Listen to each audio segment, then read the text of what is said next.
साहब थे, और एक कद्दावर नेता भारतीय जनता पार्टी के हैं नितिन गडकरी। बताया जाता है कि उनका सपना रहा था किसी जमाने में कि वो महाराष्ट्र के मुख्यमंत्री बने, लेकिन उन्हीं के नागपुर से आने वाले देवेंद्र फडणवीस साहब को आगे बढ़ा दिया गया। आज महाराष्ट्र में जब चर्चा होती है भारतीय जनता पार्टी की, तो प्रधानमंत्री नरेंद्र मोदी की होती है, गृह मंत्री अमित शाह साहब की होती है, देवेंद्र फडणवीस की होती है, योगी आदित्यनाथ के नारे की होती है।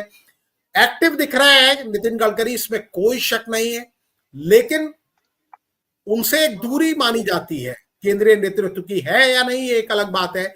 इसका क्या कोई असर आप देखते हैं? हाल में नितिन गडकरी ने एक बात और जोड़ देता हूं कि नितिन गडकरी ने हाल में कहा है कि उद्धव ठाकरे उनके अच्छे मित्र हैं। जी बिल्कुल, वो देखिए, एक चीज है कि मेरा व्यक्तिगत यदि इस पर टिप्पणी करना चाहूं तो मैं ये कहना चाहूंगा कि 2014 में पहली बार एनडीए की सरकार बनी थी, भाजपा की मुख्यमंत्री बने थे पहली बार वहां। ऐसे तो एनडीए 1995 में भी शिवसेना के साथ बनी थी सरकार, लेकिन भाजपा का मुख्यमंत्री 2014 में पहली बार महाराष्ट्र में बना।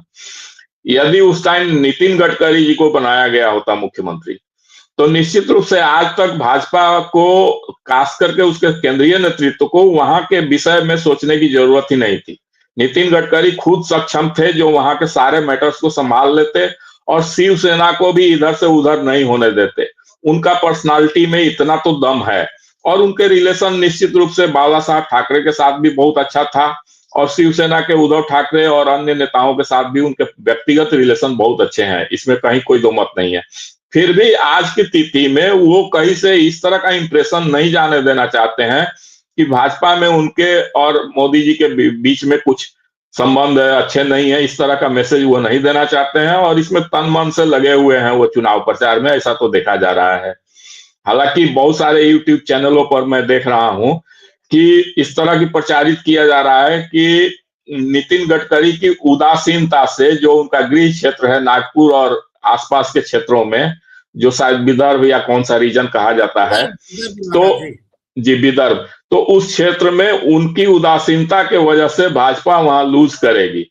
लेकिन ऐसी स्थिति तो, यदि सही ढंग से देखा जाए तो ऐसी स्थिति नजर नहीं आती है, लेकिन फिर भी चुनाव परिणाम तक तो वेट करना पड़ेगा कि क्या वहां की स्थिति आती है।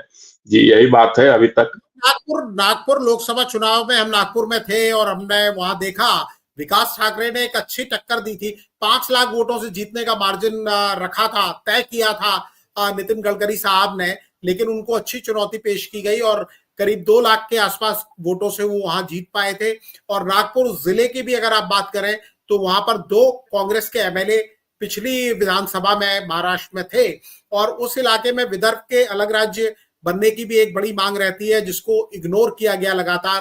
तो प्रॉमिस करने के बाद इग्नोर किया गया, ऐसा लोग वहां आरोप लगाते हैं, तो उसका एक असर है। और भले ही ऊपर से सतह पर सब कुछ सामान्य दिखाने का प्रयास किया जाए, लेकिन ये बातें निकल के तो आ ही जाती हैं कि गडकरी साहब के और बीजेपी के जो आज के मौजूदा दौर के नेतृत्व है, उनमें बातचीतें बहुत सामान्य नहीं है। क्योंकि जब भी कोई फंक्शन हम देखते हैं उसमें तमाम पूर्व अध्यक्ष जो है वो मोदी जी के साथ बैठे हुए नजर आते हैं, एक दूर नजर आते हैं तो वो नितिन गडकरी होते हैं।